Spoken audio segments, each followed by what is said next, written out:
Go. Keep your hands where I can see them. Don't reach for anything. I said don't move. I'm a United States Army Ranger. I'm in dress uniform. I just came from burying my father. I am not a threat. Step out of the vehicle. Hands above your head. Now. Now, Staff Sergeant Raymond Calvin Booker had buried his father at 10 a.m. that morning at Marietta National Cemetery in Georgia, with full military honors, a folded flag, and a bugler playing taps in the November cold. He had stood at the graveside in his Army service uniform, the dress uniform of a decorated ranger, 7 rows of ribbons on his chest, the ranger tab on his shoulder, the combat infantryman badge above his left breast pocket, and the Medal of Valor that his commanding general had personally pinned to his chest 18 months earlier in a ceremony at Fort Benning. He had shaken hands with the honor guard. He had accepted the flag. He had held his mother while she wept. He had been on Interstate 75, heading back to Fort Benning for exactly 31 minutes when the blue lights appeared in his rearview mirror. Deputy First Class Todd Mercer of the Cherokee County Sheriff's Department would later claim the stop was routine. A broken tail light, standard procedure. His dash camera told a completely different story, and that story would eventually cost Cherokee County, Georgia $9.2 million. Before we go further, where are you watching from today? If this is your first time here, hit that subscribe button and turn on notifications. These are the stories that need to be heard, and every subscription helps us keep telling them. Mercer had been with the Cherokee County Sheriff's Department for 8 years, assigned to the Interstate 75 corridor north of Atlanta. He had an institutional reputation for what his supervisors called proactive enforcement, a term that appeared in his performance reviews 4 times, and that meant, in practice, a pattern of stops concentrated almost entirely on black male drivers in late-model vehicles. He had been named in 3 civilian complaints alleging racially selective traffic enforcement. None had resulted in disciplinary action. His sergeant had called him one of the best instinct officers on the force. His instincts had never once been formally examined. Until the afternoon of November 14th, when those instincts directed him to pull over a United States Army Ranger in dress uniform on a major interstate highway, draw his weapon, and order a grieving son out of his vehicle at gunpoint, all of it captured in perfect clarity on 4 separate recording systems simultaneously. The stop began at 2:17 p.m. Mercer's dash camera activated automatically when his lights came on, capturing the silver sedan pulling smoothly and immediately onto the right shoulder, the practiced, deliberate response of a man trained to follow lawful instructions exactly and completely. The sedan came to a full and precise stop. No hesitation, no erratic movement, perfect compliance from the first second. Mercer's body camera activated as he stepped out of the patrol vehicle. It recorded the afternoon sun catching the silver sedan's rear window, the Georgia pine forest lining both sides of the interstate, and the back of a man in full Army dress uniform visible through the rear windshield, the green of the jacket, the gold of the rank insignia on the shoulders, the unmistakable silhouette of a military dress cap resting on the passenger seat beside him. Staff Sergeant Booker sat with both hands visible on top of the steering wheel before Mercer had taken 3 steps. His hands were at 10 and 2, fingers spread, completely visible. His window was already down. His posture was the trained stillness of a combat veteran who understood exactly how to make himself non-threatening to a nervous person with a weapon. Mercer approached from the rear, his camera recording the back of the vehicle. No broken tail light was visible on the recording. His camera then panned to the driver's window as he reached it, capturing Booker in full profile. Army service uniform, Staff Sergeant rank insignia, Ranger tab, combat infantryman badge. 7 rows of service ribbons, and the Medal of Valor, the Army's 2nd highest award for battlefield heroism, centered above his left breast pocket. The afternoon sun caught the medal's detail in perfect clarity on the dash camera recording from the front. "License and registration," Mercer said. His voice, captured on both the body camera and the dash camera audio, carried no acknowledgement of the uniform, the rank, the medals, or any of the visual information that should have, within seconds, transformed the nature of the interaction entirely. "Yes, sir," Booker said, his voice controlled and respectful. I am reaching into my glove compartment for my registration and into my left breast pocket for my military ID and driver's license. Both hands visible before I move. He narrated every movement with the precision of a man who had clearly done this before, who had learned from experience or from the experiences of those around him that survival sometimes requires treating a routine traffic stop like a hostage negotiation. Mercer took the documents. His body camera recorded him looking at them. The military ID clearly visible, Booker's rank and branch readable in the afternoon light. What's your business on I-75 today? I'm returning to Fort Benning, sir. I've been in Marietta for my father's funeral this morning. The burial was at Marietta National Cemetery. Mercer looked back at the ID, then at Booker.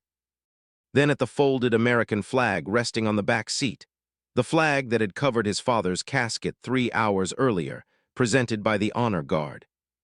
Now folded into its precise triangle and sitting on the gray fabric of the rear seat.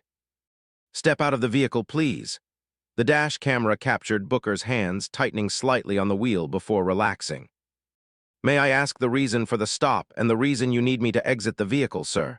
Step out of the vehicle, Mercer repeated, his tone shifting to the flat. Practiced register of an officer whose instructions have not been immediately obeyed. I will comply completely, Booker said, his voice careful and precise. I want to make sure we both understand the situation clearly. I am Staff Sergeant Raymond Booker, United States Army, assigned to the 75th Ranger Regiment at Fort Benning. I am in my Army service uniform. I have my military ID and orders in my possession. I am unarmed. I am returning from my father's military funeral. I will exit the vehicle on your instruction. But I want to state clearly for the record that I am fully cooperative and I am not a threat. Exit the vehicle now. The dash camera captured the door opening. Booker stepped out with the deliberate, measured movements of a man, managing every variable he could control in a situation where too many variables were already outside his control. He stood beside the vehicle in full dress uniform, the afternoon Georgia sun lighting him from the side, the Medal of Valor catching the light. What happened in the next 47 seconds was captured on 3 simultaneous recording systems: Mercer's dash camera, Mercer's body camera, and critically, the dash camera of a passing civilian vehicle whose driver, a retired schoolteacher named Margaret Osai, had slowed when she saw the military uniform from the highway and activated her own dashboard recording system out of what she would later describe in her deposition as a feeling she couldn't ignore. Mercer drew his weapon, not because Booker had moved toward him, not because Booker had reached for anything, not because Booker had made any threatening gesture or spoken any threatening word. The dash camera recording showed Booker standing completely still beside his vehicle, hands at shoulder height, fingers spread in full Army dress uniform, as Mercer's service weapon came out of its holster and was leveled at him. Don't move, hands where I can see them. Don't reach for anything. My hands are visible, Booker said, his voice holding a steadiness that the recording captures as almost supernatural in the circumstances. I have not moved. I am not reaching for anything. I am a United States Army Ranger in dress uniform on a public highway. I am asking you to please holster your weapon. I will determine when my weapon is holstered. What is in your jacket? My service ribbons and my Medal of Valor, sir. I am a combat veteran. I have 2 deployments to Afghanistan and 1 to Iraq. I was awarded the Medal of Valor for actions during Operation Iron Resolve in Kandahar Province in 2021. I am not armed. I am not dangerous. I am a grieving son who buried his father this morning, and I am asking you with everything I have to please look at what you are doing right now. 3 passing vehicles slowed. 2 pulled onto the shoulder. Margaret Osai's dash camera captured the scene from 40 yards back. A black man in full military dress uniform standing with his hands raised beside his car on the interstate shoulder. A sheriff's deputy with a drawn weapon 6 feet in front of him, the Georgia pine forest silent behind them both. I'm going to need you to turn around and place your hands on the vehicle. I will comply, Booker said. I want to state clearly for every recording device currently active at this location. My name is Staff Sergeant Raymond Booker, United States Army Ranger, service number 22950-477-31. I have committed no crime. I have made no threatening movement. I have been completely cooperative since the moment these lights appeared behind me. I am being ordered to assume a search position on the side of an interstate highway, in my dress uniform on the day I buried my father. And I want whoever watches this recording to understand that the Medal of Valor on my chest was awarded to me for running into enemy fire to save the lives of 3 American soldiers in Afghanistan. I did that for this country. I am doing this on the side of this highway because of the color of my skin. He turned, placed his hands on the roof of the vehicle. The Medal of Valor was visible on his chest from Mercer's body camera as Mercer approached him from behind. Should any American, regardless of uniform, rank, or decoration, have to stand at gunpoint on a public highway with their hands raised? Comment below. Because this wasn't just about one man on one highway. This was about what America asks of the people who sacrifice the most for it and what it gives them in return. Mercer conducted a pat-down search of a decorated Army Ranger on the shoulder of Interstate 75, while 3 civilian vehicles watched from the shoulder, and Margaret Osai's dash camera recorded every second. He found nothing, because there was nothing to find, because there had never been anything to find. Because the only thing that had created the suspicion that led to the drawn weapon, and the pat-down and the humiliation, was the thing that Mercer's body camera had been recording since the moment he stepped out of his patrol car. "You're free to go," Mercer said, holstering his weapon.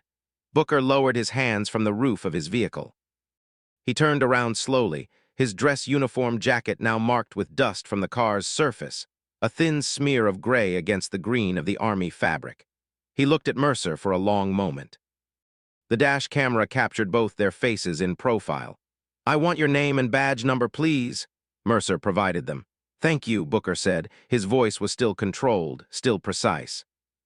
The voice of a man who had learned that precision is sometimes the only weapon available. "I want you to know that I'm going to remember this day for the rest of my life. Not just because I buried my father this morning, but because of what you did on this highway afterward. And I want you to know that I'm going to make sure it means something." He got back into his vehicle. The dash camera captured him sitting for a moment, both hands on the wheel, before he pulled carefully back onto the interstate and drove south toward Fort Benning. Margaret Osai pulled alongside Mercer's patrol car and handed him a piece of paper with her name and phone number. "I have everything on my dash camera," she said. "Everything." Then she drove away. Mercer filed his incident report at 4:45 p.m. that afternoon. He listed the stop as a routine equipment violation, defective tail light, and noted that the subject had been cooperative and no citation had been issued. He did not mention the drawn weapon. He did not mention the pat-down search. He did not mention the Medal of Valor or the dress uniform or the funeral flag on the back seat. The report was 8 lines long. What Mercer did not know, could not have known, was that Fort Benning's legal office had already received a call. That staff Sergeant Booker, before he had even reached the base, had called his JAG contact from his hands-free phone and begun documenting the encounter. That Margaret Ose had already emailed her dash camera footage to 3 different recipients, including the Georgia ACLU. That 2 of the civilians who had pulled over on the shoulder were a retired Georgia State trooper and a paralegal who had each independently recorded portions of the stop on their phones.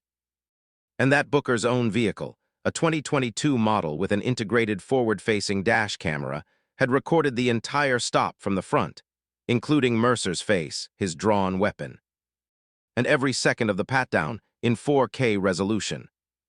Booker arrived at Fort Benning at 4:02 p.m. He went directly to the JAG office. He sat down across from Captain Alicia Drummond, the duty JAG officer still in his dress uniform, the dust marks still on his jacket. He placed his phone on the table, his vehicle dash camera SD card beside it, and looked at her. "I need to report a civil rights violation," he said. "And I need you to know that I have everything on camera." Captain Drummond watched the footage without speaking. When it ended, she sat quietly for a moment. Then she looked at Booker directly. "How are you?" she asked. It was the first time anyone had asked him that since he had left the cemetery. "I buried my father this morning," he said. "And then a sheriff's deputy pulled me over on the interstate and pointed a gun at me while I was wearing this uniform." He paused. "I'm not okay, but I'm going to be." "Good," Drummond said. "Because we have work to do." The formal complaint was filed with the Cherokee County Sheriff's Department within 48 hours. The department's initial response was that the stop had been routine and that Deputy Mercer had followed proper procedure. The response did not address the drawn weapon, the pat-down, or the absence of any defective equipment on Booker's vehicle. A detail that was confirmed by a certified vehicle inspection conducted the following morning that found every light, signal, and safety feature in perfect working order. The Georgia ACLU received Margaret Osai's footage on the same day the complaint was filed. The attorney who reviewed it, a man named Quaim Assant with 19 years of civil rights litigation experience, watched it 4 times. Then he called his senior partner. "I need you to see something," he said, "and I need you to cancel your afternoon." His senior partner watched it once. "Get Booker on the phone," she said. The federal lawsuit was filed in the United States District Court for the Northern District of Georgia. Staff Sergeant Raymond Calvin Booker versus Cherokee County, Deputy First Class Todd Mercer, and the Cherokee County Sheriff's Department. The complaint was 47 pages. It alleged Fourth Amendment violations: unlawful stop, unlawful search, unlawful seizure, excessive force through weapon deployment without justification, racial discrimination in traffic enforcement, intentional infliction of emotional distress, and violation of civil rights under 42 U.S.C. Section 1983. It included as exhibits the Mercer dash camera footage, the Mercer body camera footage, the Booker vehicle dash camera footage, Margaret Osai's recording, the 2 civilian phone recordings, the certified vehicle inspection report, Mercer's incident report, and a statistical analysis of Mercer's 4-year stop history on the I-75 corridor, showing that 79% of his discretionary stops involved black male drivers in a county where black male drivers represented 14% of the driving population. The county's opening settlement offer was $50,000. Assant declined without discussion. "I'll see you in court," he said, "and I'll bring the footage." The trial convened 14 months later in federal court in Atlanta. The courtroom was filled every single day. Veterans in uniform, civil rights advocates who had driven from across the state, members of Atlanta's black community, Booker's fellow Rangers who had taken leave to attend, national media who had covered the case since Margaret Osai's footage had first been broadcast and generated 61 million views. Booker's mother sat in the front row of the gallery every day of the trial, the folded funeral flag from her husband's burial in her lap. The footage was played on the first morning of trial. All 4 recordings simultaneously, on 4 screens arranged so the jury could see every angle at once. The courtroom was completely silent for the duration.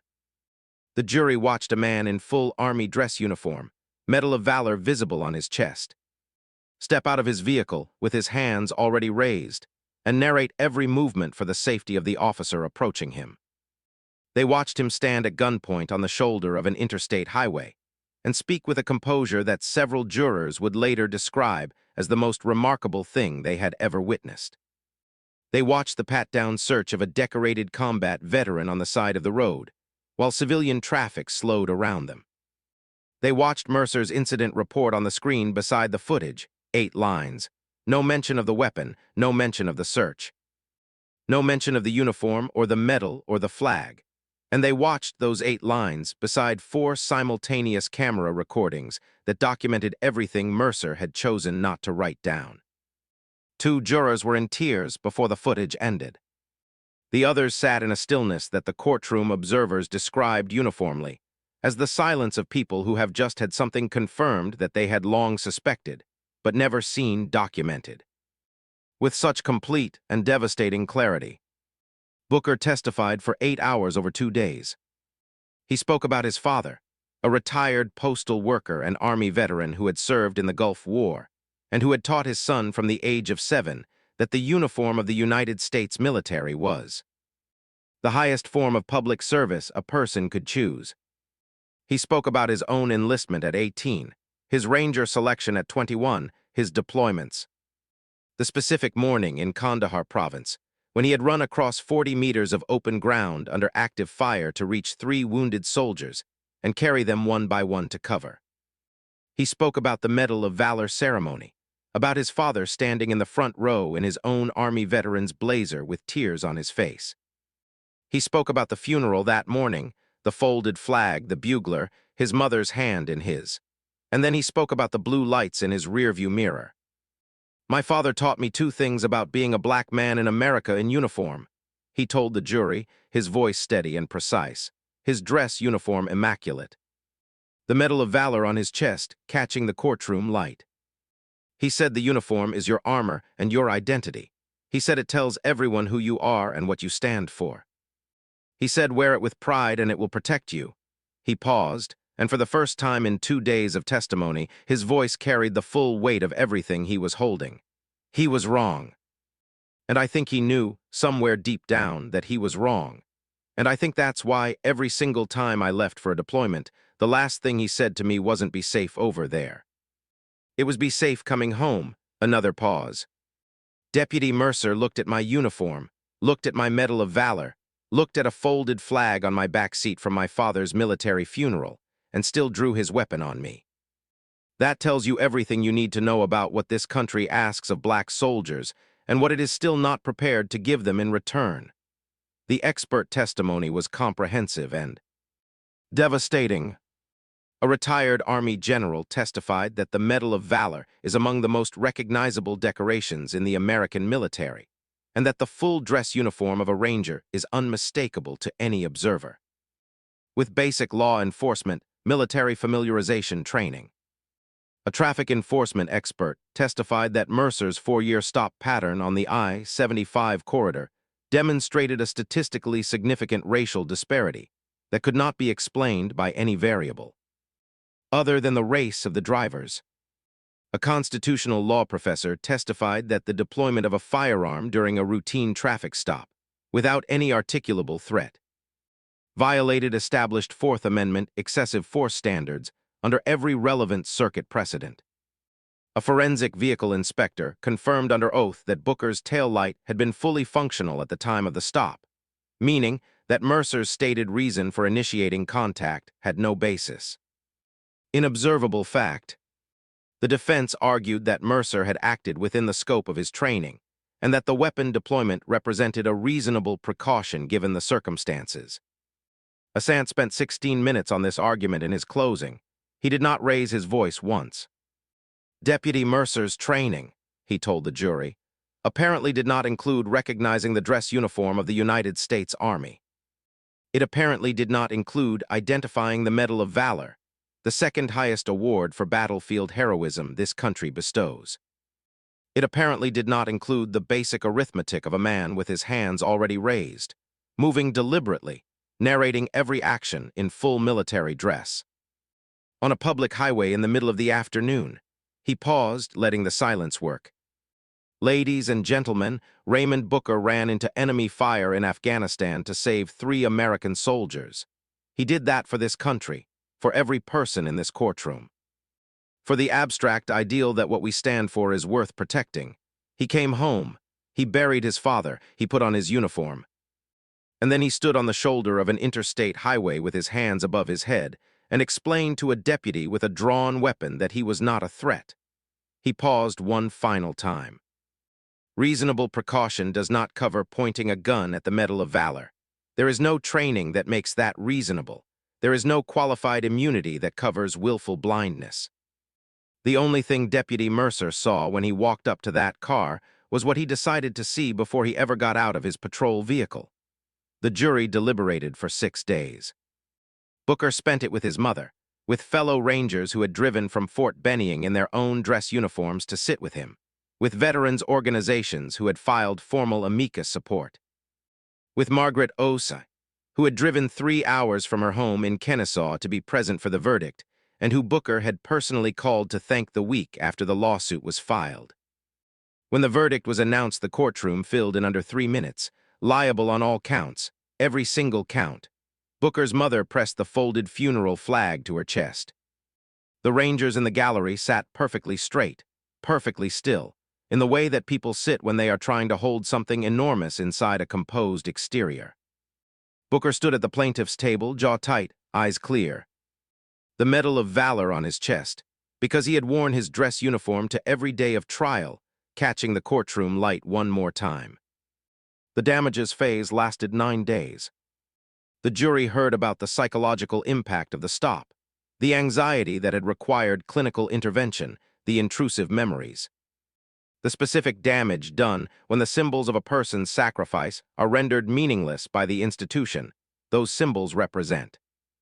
They heard from Booker's commanding officer about the administrative review triggered by the arrest report Mercer had filed, a report that had required Booker to spend 4 months in a bureaucratic process defending his own conduct during a traffic stop while grieving his father.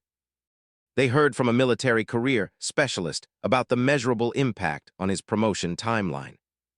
They heard from fellow Rangers about what it means to serve alongside a person of Booker's caliber and watch his country treat him as a threat on the day he buried his father. They heard from Booker's mother, who testified for 40 minutes and said only one thing that the courtroom would remember. "My husband served this country. My son serves this country. My husband came home from the Gulf War and got pulled over on his way from the airport, in his uniform. My son came home from Afghanistan with a Medal of Valor and got pulled over on his way from his father's funeral. In his uniform." She paused, her hands folded in her lap, the funeral flag resting on the table in front of her. "I need someone to tell me when it stops." No one in the courtroom made a sound. The damages verdict produced 4 seconds of absolute silence. $5.8 million in compensatory damages for emotional distress, lost career advancement, reputational harm, and the specific documented injury of having a military decoration rendered meaningless by racial bias. $3.4 million in punitive damages calculated to send an unmistakable message to every law enforcement agency in the state of Georgia. Total, $9.2 million. Mercer was terminated within 24 hours of the verdict. The Cherokee County Sheriff's Department, under joint pressure from the Department of Justice and the Department of the Army, announced a complete restructuring of its traffic enforcement protocols. Mandatory military recognition and law training for all deputies, automatic statistical review of all deputies, stop patterns on a quarterly basis. New use of force standards requiring specific articulable threat before weapon deployment during traffic stops. And an independent civilian review board with binding authority over racial enforcement complaints. The Department of the Army issued a formal directive, referenced in military legal scholarship as the Booker Protocol, establishing procedures for active duty personnel to document law enforcement. Contact and requiring base legal offices to maintain a dedicated response team for civil rights incidents involving uniformed service members. It was the first directive of its kind in the department's history. Margaret Ose was recognized by the Georgia ACLU with its annual Civil Courage Award. She said at the ceremony that she had done nothing extraordinary, that she had simply slowed down when something felt wrong and pressed a button. "But I've been thinking about that," she said, "and I think that's actually the whole thing, slowing down, pressing the button. Not driving past." Booker used a portion of his settlement to establish the Coming Home Foundation, dedicated to providing legal resources and civil rights support to active duty military personnel and veterans who face law enforcement discrimination. He testified before the Senate Armed Services Committee and the Senate Judiciary Committee. He spoke at West Point, at the Ranger Training Brigade at Fort Benning, at law schools and civil rights organizations across the country. He was promoted to Sergeant First Class 8 months after the verdict, his record noting the legal landmark alongside 2 combat deployments and the Medal of Valor. He still drives the same silver sedan. He has a dash camera now, front and rear, dual-channel, continuous recording, automatic cloud backup. He told a reporter once, in the only interview he gave after the trial, that he doesn't drive differently than he used to, that he still takes I-75 south when he leaves Atlanta. that he still wears his uniform when he travels on official business. "My father told me the uniform would protect me," he said. "He was wrong about that, but I'm not going to stop wearing it. Because the uniform is still who I am. It's still what I stand for. And maybe, because of everything that happened, it means something slightly different now. Not just what I'm willing to do for this country, but what I expect this country to do for me." The dash camera footage, the body camera recording Margaret Osai's video, and the audio of Booker narrating his own movements on the shoulder of Interstate 75 to keep himself safe became required training material at law enforcement academies across Georgia and at military installations nationwide, a case study in the cost of bias. The power of documentation, and what it looks like when a person refuses to let an unjust moment pass without consequence. In Cherokee County and far beyond, Staff Sergeant Raymond Booker's case became a landmark, proof that the uniform means something, that the Medal of Valor means something, that a grieving son on a public highway deserves the same dignity as any other citizen of the country he has spent his life defending. And that sometimes the most powerful thing a person can do is simply keep their hands visible, speak clearly, name exactly what is happening, and refuse, quietly, precisely, and completely, to let it be forgotten.